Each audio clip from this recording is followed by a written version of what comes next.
काही लोक असं तुम्हाला स्टेटमेंट देत असतील का सगळं सुरळीत आहे, भरपूर पेट्रोल आहे, पेट्रोल पंप चालू आहे, मगर खरी वास्तुस्थिती वेगळी आहे. 70% पेट्रोल पंप्स ड्राय झालेले. 1 लिटर पेट्रोल आणि 1 लिटर डिझेल शासनाने कधी विकलं तर आपल्याला प्रति लिटर 50 रुपयाचा लॉस आहे.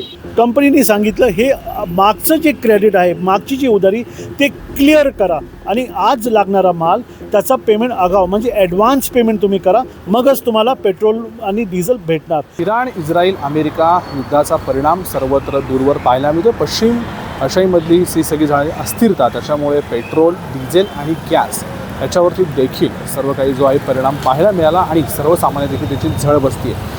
मागील काही दिवसांपासून भारतामध्ये, राज्यामध्ये आणि शहरांमध्ये पेट्रोल पंपावरती लोक गर्दी करत आहेत. पेट्रोलचे साठे संपत चालले आहेत, पेट्रोल मिळणार नाही किंवा त्याच्या किमती देखील वाढत आहेत, अशा अफवा संपूर्ण सध्या सोशल माध्यमातून, व्हॉट्सअप युनिव्हर्सिटीमध्ये आणि इतर सर्वत्र पाहायला मिळतात. मात्र खरी वस्तुस्थिती काय आहे तर भारताकडे पेट्रोलचा आणि डिझेलचा साठा हा मुबलक प्रमाणात आहे. मात्र जे पेट्रोल पंप चालक आहेत त्यांच्याकडे ते विकत घेण्यासाठी जो आहे ती पुरेशी रक्कम नाही आहे. कारण हे जे पेट्रोल पंप आहेत ते आपल्या नियमित ग्राहकांना काही बल्कमध्ये हे क्रेडिट सिस्टीमवरती देत होते. 200 लिटर, 400 लिटर, 100 लिटर किंवा याच भारत पेट्रोल पंप असेल किंवा अन्य पेट्रोल पंप असतील, ते कंपन्यांकडून पेट्रोल जे आहे ते क्रेडिट सिस्टीमवरती घ्यायचे, आगाऊ पेट्रोल विकत घ्यायचे आणि नंतर त्यांना काही दिवसांनी पैसे द्यायचे. मात्र ते कंपन्यांनी बंद केल्यामुळे पेट्रोल पंपावरती जे आहे पेट्रोलचे टँकर जे आहेत ते बंद झालेले आहेत. कारण कंपनीने आता रोखीने व्यवहार करायचं ठरवलेलं आहे. माझं नाव अली दारूवाला. मी ऑल इंडिया पेट्रोल डीलर असोसिएशनचा कोर कमिटी मेंबर आणि भारतीय जनता पार्टीचाही प्रवक्ता आहे. आज मी जे तुम्हाला माहिती देत आहो अधिकृतपणे, यामध्ये 3 इम्पॉर्टंट न्यूज आहे. त्यातनं सर्वात अगोदर जे गुड न्यूज आहे, इम्पॉर्टंट जे चांगली बातमी आहे, त्यामध्ये इराणनी भारताचे जे जहाज आहे ते स्ट्रेट ऑफ होर्माझमधून पास करण्याची परवानगी दिली.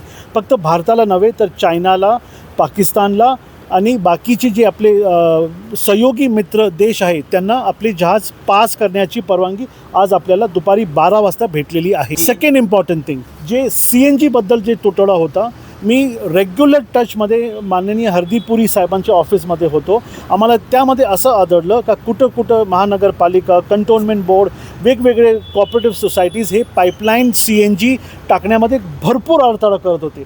आणि जे मेन मास्टर पाईपलाईन जे आहे, जे तळेगाव ते शिवाजीनगर आणि पुलगेट कॅम्पातनं पास होऊन जे पार बारामती, हडपसर आणि पुढं जाणार होती, ते 9 इंच पाईपलाईनला गोळीबार मैदानमध्ये तिथं सायकल ट्रॅकमुळे त्याला ते निर्बंध दिलेलं होतं आणि गेल्या 3 वर्ष ते काम होत नव्हतं. जेव्हा ब्रिगेडियर तरुणेशजी पुण्यात आले त्यांनी ब्लँकेट परमिशन दिली. ते काम चालू असताना महानगरपालिकेने ते काम परत बंद केलं.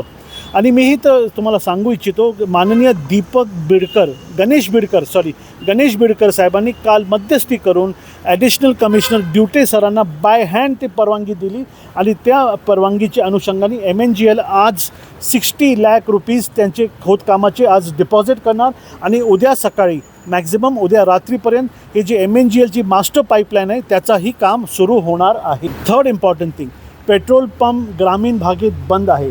काही लोक असं तुम्हाला स्टेटमेंट देत असतील का सगळं सुरळीत आहे, भरपूर पेट्रोल आहे, पेट्रोल पंप चालू आहे, मगर खरी वास्तुस्थिती वेगळी आहे. ती वास्तुस्थिती सांगण्यात मला बिलकुल इथं संकोच नाही. 1 लिटर पेट्रोल आणि 1 लिटर डिझेल शासनाने कधी विकलं तर आपल्याला प्रति लिटर 50 रुपयाचा लॉस आहे. आणि हे सेल डिस्करेज करण्यासाठी कंपनीने हे वेगवेगळे एक उपयोजना सुरू केलेली आहे. त्यामध्ये सर्वात अगोदर जे पेट्रोल पंपवाल्याला 15 दिवस, 9 दिवस, 6 दिवस जे काही त्यांची क्रेडिट लाईन होती ते ऑइल कंपनीने इमिजिएटली विड्रॉ केलेली आहे आणि पंपवाल्यांना क्रेडिट भेटत नाही. पण हे अचानक आणि एकदम न कळता हे झालेलं आहे. यामध्ये पंपवाल्यांनी काय आपले जे उधारी कस्टमर्स आहेत त्यांना 3 महिने, 60 डेज, 90 डेजचं क्रेडिट दिलेलं होतं.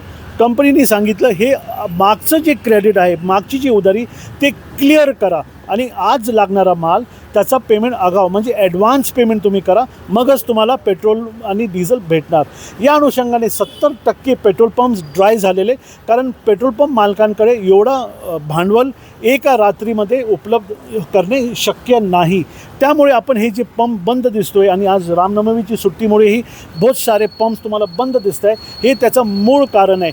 पण मी तुम्हाला सांगू इच्छितो, जसं हे लाईन ओपन अप होतील आणि जसे हे शिप्स आपल्याकडं पोचायचं सुरू होतील 10 ते 15 दिवसात सगळं काही सुरळीत होण्याची शक्यता वगळता येत नाही. मी एक सांगू इच्छितो, भारताकडे डिझेल सरप्लस स्टॉकमध्ये आपण म्हणतात शॉर्टेज तर कुठं पण नाही.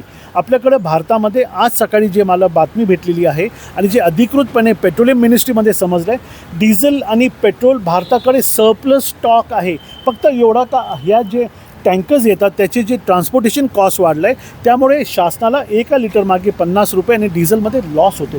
ते सेल डिस्करेज करण्यासाठी हे वेगवेगळे उपाययोजना करण्यात आलेली आहे. आज बँक बंद आहे. आज समजा मला टँकर भेटला असता आणि उद्या बँक उघडल्यावर मी त्यांचा पेमेंट करू शकलो असतो, पण ते कंपनीने ते बंद केले. आज बँक बंद आहे तर तुम्ही कालच ॲडव्हान्समध्ये पेमेंट करा.